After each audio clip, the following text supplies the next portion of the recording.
Hello, and thank you for joining me today. I know many of you have asked for an update for the full story, and I believe it's time to share it. Before I begin, do me a favor and let me know in the comments where you're watching from. It's comforting to know this story is reaching far and wide. The story I'm about to tell you is about loss and about a return I never thought possible. But more than that, it's about the moment a family reveals its true soul and the consequences that follow. It all started 30 years ago on a gray, choppy morning on the lake. My daughter, Lily, who was only 16, was gone. The boat was found overturned, her life jacket floating nearby, but she was never found. For 3 decades, my life was a long, hollow echo of that day. My wife, Helen, and my other 2 children, Robert and Clara, processed the grief in their own ways.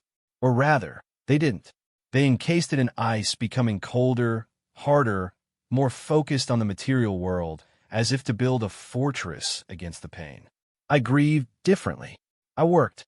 I built an empire from the ground up, a construction firm that reshaped the city skyline. I did it for them, for the family I had left, to give them a life of absolute security, a life Lily would never have. I thought that by providing everything, I was showing my love. I was wrong. I was just enabling a rot I couldn't see. Then, last Tuesday, the doorbell rang. I wasn't expecting anyone. I opened the door to a man in his mid-40s. He was lean, with lines etched around his eyes that spoke of hard sun and harder times. He had Lily's eyes, the same shade of deep sea green. He looked at me, his throat working, and said a single word. "Dad." Time stopped. 30 years collapsed into a single, impossible second. It was her. It was my Lily, but it wasn't. The voice was deeper, the frame broader, the face weathered and masculine. But the soul behind those eyes, that was my child. He introduced himself as Leo. He told me a fractured, hurried story of being rescued by a fishing trawler miles from shore, suffering amnesia, being taken in by a kind family in a small coastal town, and only recently, through a series of jarring flashbacks, remembering who he was. And in that new life, he had also discovered who he was meant to be. He was a man. My daughter was my son. My first emotion was a tidal wave of pure, unadulterated joy. A miracle had happened. My child was alive. I pulled him into an embrace, tears streaming down my face, not caring about the details, only about the impossible reality that he was here, breathing, solid in my arms. I brought him inside, into the house he was born in, the house I had kept like a shrine. And that is when the miracle turned into a nightmare. Helen came down the stairs, drawn by the sound of my sobbing. She saw the stranger in my arms, and her face tightened. Robert and Clara, who were over for their weekly dinner where they complained about their trust fund allowances, followed her. I turned, my face beaming through the tears. "Helen, it's Lily. She's alive." Helen's eyes widened, then narrowed, on Leo. "What are you talking about, Arthur? Who is this man?" "It's me, Mom," Leo said, his voice trembling. "It's Lily. I go by Leo now." The silence that followed was heavier than any tombstone. It was a thick, suffocating thing. Robert was the first to break it, with a short, ugly laugh. "Is this a joke? Dad, have you finally lost it? Who is this grifter?" Clara, ever the pragmatist, just stared, her eyes flicking from Leo's worn boots to his simple jacket. "Lily is dead," she said, her voice flat, devoid of emotion. "She's been dead for 30 years. This is grotesque." I tried to explain, to bridge the chasm that had opened in the room. I explained the amnesia, the rescue, the transition. With every word, their faces hardened further. Helen's face, which I had once loved for its warmth, became a mask of cold disgust. "Transition," she whispered, the word tasting like poison in her mouth. "You're telling me this thing is my daughter? He is our child."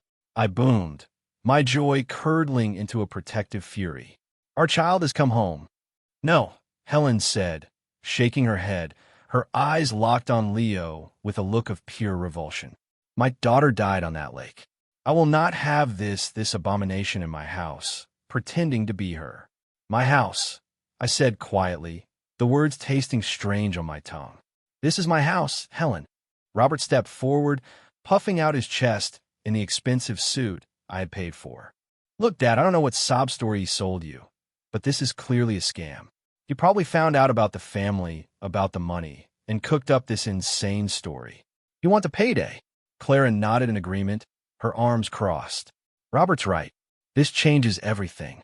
The inheritance, the trusts, this person has no claim. We need to call security. And a lawyer. That was it. That was the moment. My miracle, my resurrected child, stood before them, vulnerable and raw after 30 years of being lost, and their first thoughts were of lawyers and inheritance. They didn't see a long-lost brother. They saw a threat to their lifestyle. They didn't see a hurting human being. They saw a freak. Leo looked at me, the hope draining from his face, replaced by a deep, familiar pain. He had expected this. He had feared it, and his own mother and siblings had delivered his worst fears with brutal efficiency. I should go, he stammered, backing towards the door. No, I said, my voice like steel. You are staying with me. I turned to the other three. My wife. My children. Strangers. Get out, I said. They stared at me, dumbfounded. What did you say? Helen asked, her voice dangerously low. I said get out. Of my house. The fight that followed was biblical in its ugliness. They screamed. They accused me of being senile, of being manipulated, of betraying Lily's memory. Betraying her memory? They were the ones desecrating it with their greed and their hate. Through it all, I was strangely calm. A lifetime of grief and confusion had just been replaced by a singular, cold clarity. My family wasn't my wife and 2 children standing in front of me. My family was the son who had just walked through my door, and I would burn the world down to protect him. They eventually left, spitting venom and threats, vowing to have me declared incompetent. I closed the door behind them, the heavy oak thudding with a sound of finality. I turned to Leo, who was standing pale and shaken in the foyer. I put my hands on his shoulders. Welcome home, son, I said. Don't you worry about a thing. I will handle them. And in that moment, I knew exactly what I had to do. For 30 years, my kindness had been mistaken for weakness. My generosity had been treated as an entitlement. They had forgotten one simple, fundamental truth. Everything they had, everything they were was because of me. It was time for a reminder. The next morning, I was in the office of my lawyer, David, a man I've known for 40 years. He'd helped me draw up the papers for my first business loan and the prenuptial agreement for my marriage to Helen. He knew every skeleton in every closet. I laid out the whole story. He listened patiently, his face impassive. When I was finished, he took off his glasses and polished them slowly. Arthur, he said, what they did is monstrous. But what you're proposing, this is scorched earth. Scorched earth is what you use to clear a field of weeds, David, I replied. So you can plant something new, something healthy. He nodded slowly. All right, let's review the structure of your assets. You were always a very meticulous man, Arthur. I suspect this will be easier than they think. He was right. Over the years, out of a sense of prudence, I had structured my finances in a very specific way. I never wanted the business to be jeopardized by family squabbles or divorces. The company, M Holdings, was mine and mine alone. The sprawling family home they all thought of as theirs was not in my name, nor was it in Helen's. It was owned by a revocable trust, of which I was the sole trustee. Their own homes, the lavish ones in the gated communities, also owned by the trust. They were in legal terms tenants of my properties. Their income was even more fragile. Robert was supposedly the vice president of development of my company. In reality, he was a ghost employee. He showed up twice a week, played golf with potential clients on the company's dime, and collected a salary of $300,000 a year. Clara had a similar arrangement as a consultant for our design department, a position that involved little more than approving fabric swatches for our office lobbies once a year for a handsome $200,000 fee. Helen received a generous spousal allowance, which was not a legal obligation, but a direct transfer from a holding account I controlled. Their platinum credit cards, their luxury cars, their country club memberships, all of it was funneled through the company. They were living on a corporate expense account they thought was a birthright. For 3 decades, I had built a beautiful, gilded cage, and they had been too comfortable to ever notice the bars. Now, I was simply going to open the door. The plan was methodical. It was precise. It was utterly devastating. David and I spent the day drawing up the necessary documents. Termination of employment papers for Robert and Clara. Official notices to vacate the properties, giving them the legal minimum of 30 days. A formal letter to Helen informing her that her allowance was being discontinued, effective immediately. We drafted notifications to the banks to cancel their credit cards and to the leasing companies to repossess the vehicles. The final, most important document was a complete revision of my will and the trust. The sole beneficiary of my entire estate, every brick, every stock, every dollar, was now my son Leo. Helen, Robert, and Clara were explicitly and deliberately disinherited, with a clause stating the reason: their cruel and hateful rejection of my child. While David worked his legal magic, I did the most important thing. I spent time with my son. We sat in my study for hours, and he told me everything. He told me about the terror of the accident, the cold of the water, the utter confusion of waking up on a boat with no memory. He told me about the fisherman, a kind old man named Silas, who took him in. He spoke of growing up in a small, tight-knit fishing village, always feeling like a piece of him was missing. He talked about the slow, dawning realization that he was not a girl, the struggle, the fear, and the eventual, liberating acceptance of his true self. He'd built a life as a carpenter, simple and honest. He never had much money, but he had peace. He told me he'd started having flashes of memory a year ago, the lake our old dog might face. He saved for months to make the trip, terrified of what he would find, or who would find him.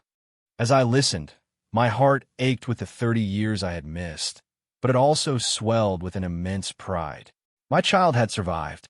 He had fought battles I could never imagine, and he had done it with courage and grace. He was a good man, a far better man than his brother. That evening, I sent the first email. It was to the chief financial officer of my company. The subject line was simple: immediate payroll and expense adjustments. I gave him his instructions. Terminate the consulting and employment agreements for Robert and Clara. Cancel their corporate accounts. Block their access to all company funds. I told him to expect a call from my lawyer. The next day was Wednesday. The first domino fell. Robert had taken a group of associates out for a lavish lunch, a regular occurrence. When the bill came, over $1,000, his card was declined. He tried another. Declined. Humiliated, he had to have one of his subordinates pay. His call came through an hour later, sputtering with rage. "Dad, what the hell is going on? My cards aren't working. The bank said the account was closed. You need to fix this." I was in the garden with Leo, showing him the rose bushes his mother, the woman who had once loved him, had planted for him when he was born. "I'm sure it's just a clerical error, Robert," I said calmly. "I'll look into it." I hung up. On Thursday, Clara's world began to crumble. She was at the country club, trying to book a spa day for her and her friends. The receptionist informed her, with polite embarrassment, that her family's membership had been terminated due to non-payment. Clara, whose entire social standing was built on that membership, was mortified. Her call was even more hysterical than Robert's. "They threw me out, Daddy. They said our membership was canceled. In front of everyone. You have to call them. You have to fix this. What will people say?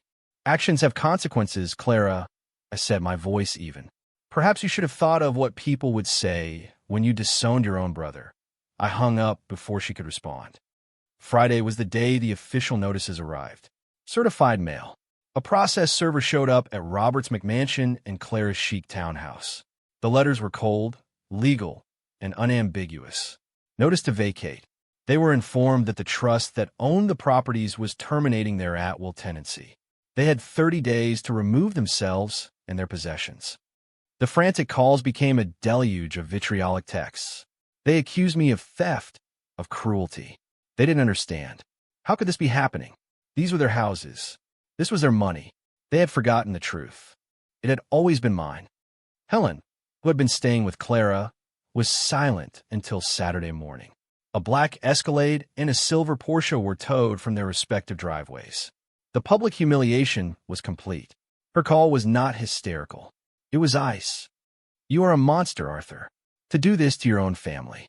To your own children." "I am protecting my family," I replied. "My son, Leo. The one you called an abomination. The one you threw out of your life. You three made your choice. You chose your greed and your prejudice over your own flesh and blood. You are no longer my concern." I informed her that her allowance had been stopped and that if she wished to discuss the terms of a divorce, she could have her lawyer contact mine. I also mentioned that the prenuptial agreement she had signed 40 years ago was ironclad. She was entitled to nothing. The line went dead. For a week, I let them stew in the mess they had created. I used the time to reconnect with Leo. We walked the grounds of the estate. I told him stories of his childhood he couldn't remember. I showed him photographs. We found an old video, a grainy VHS tape of his 10th birthday. We watched a little girl with bright green eyes and a missing front tooth blow out the candles on her cake. Leo watched, a tear tracing a path down his cheek. "I remember that cake," he whispered. "Mom made it. It was strawberry. It was the first flicker of a true memory returning, a small candle lit in a dark room." In that moment, watching him reclaim a piece of his lost childhood, I knew I had made the right decision. My old family was a phantom limb, a painful memory that needed to be amputated so that this new, fragile life could heal. The inevitable confrontation came the following Tuesday, exactly 1 week after Leo had walked through the door. My doorbell rang, but this time it was an angry, incessant buzzing. I saw them on the security camera, Helen, Robert, and Clara, their faces contorted with rage and desperation. I let them in. Leo stood beside me, his posture straight, his fear replaced by a quiet resolve. They stormed into the foyer like a conquering army, an army that had just discovered its supply lines had been cut. "What have you done?" Helen shrieked, her voice raw. "You've ruined us," Robert yelled, his face blotchy and red. "Our homes, our money? How could you?" Clara was weeping, a theatrical, ugly sound. "Everything is gone. My friends won't even talk to me. My life is over." I led them into my study and gestured for them to sit. They remained standing, vibrating with impotent fury. I sat down behind my large mahogany desk. Leo stood at my side, a silent, steady presence. "Please calm down," I began. "Let's talk about this like adults." "Adults?" Robert scoffed. "You've launched a financial nuclear bomb on your own family, and you want to talk like adults." "You are correct," I said, nodding slowly. "I have, and I want to be very clear about why. A week ago, a miracle happened. My child, who I had mourned for 30 years, came home.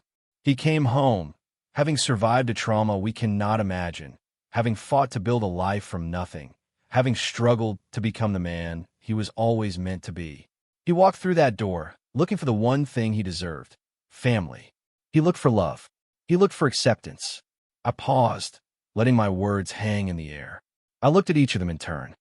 "And what did he find?" "He found you, Helen, his mother, looking at him with disgust, calling him an abomination. He found you, Clara, his sister, dismissing him as grotesque. And he found you, Robert, his brother, sneering that he was a grifter come to steal your inheritance." My voice dropped, becoming quiet and dangerous. "You didn't see your brother. You saw a line item on a balance sheet that you wanted to erase. You were worried about the will, about the trusts, about your precious money. You were so blinded by your greed and your bigotry that you couldn't see the miracle standing right in front of you.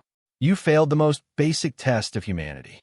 So, I decided to give you what you truly care about, a real reason to worry about money. You see, you've been living under a misconception. This house, it's not ours. It's mine. Your houses? They're mine. The cars, the club, the money that has funded your pointless, vapid lives for decades? All of it. Mine." I slid a thick folder across the desk. "This is a copy of the trust that owns your homes. As you can see, I am the sole trustee with full authority. Your eviction is perfectly legal. These," I slid another set of papers, "are your termination notices from my company. Your no-show jobs no longer exist. And this, I pushed a final, slim document toward them, is a copy of my revised last will and testament. It's very simple. Everything I have built, everything I own, will go to the only child who deserves it. My son Leo. The color drained from their faces. The rage was replaced by a dawning, sickening horror. They finally understood. They had no power here. They had never had any. They were characters in a story I had written, and I was now writing them out. Helen was the first to break. Her hard facade crumbled, revealing the desperate woman beneath. "Arthur, please," she begged, tears now genuine. "You can't do this. He's not Lily. He's a stranger. We are your family." "No, Helen," I said, my voice filled with a sorrow 30 years deep. "You are the strangers. You have been for a long time. Family doesn't do what you did. Family doesn't put a price tag on child's soul. My family is standing right here beside me." I stood up. "The notices give you 30 days. I suggest you use that time to find jobs and apartments. You are all healthy and educated. You can work just as I did. Your free ride is over. Now, please leave my house." They didn't move, just stared at me in stunned silence. Leo spoke for the first time, his voice clear and strong. "He asked you to leave." That broke the spell. Robert took a step forward, his fists clenched, but one look at my cold, unyielding expression, and he stopped. There was nothing left to say. They had lost. They turned and walked out of the study, out of the foyer, and out of my life. I watched them go, not with triumph, but with a profound and weary sadness for the people they could have been. In the weeks since, they have scattered. Helen moved in with her sister, a bitter and broken woman. Robert, I heard through the grapevine, is working as a car salesman, a humbling fall from grace. Clara is a receptionist at a dental office. They have tried to contest the will and the trust, but as David assured me, their case is non-existent. They are learning a lesson they should have learned long ago. Actions have consequences. And what of Leo and me? We are healing. We are taking it one day at a time. He is helping me in the garden, his skilled carpenter's hands gentle with the rose bushes. We are filling the 30 silent years with new memories. I've set up a foundation in his name to help transgender youth who have been rejected by their families. It's a new beginning, a second chance I never dreamed I would have. I lost a daughter 30 years ago, and I mourned her every day. But last week, I found my son, and in doing so, I found myself again. My life is no longer a hollow echo of a tragedy. It is quiet, it is peaceful, and for the first time in a very long time, it is whole. Thank you for listening to my story. Please share your thoughts below, as your support has meant the world to me. And if you're new here, consider subscribing for more stories about life, loss, and the justice we sometimes have to make for ourselves.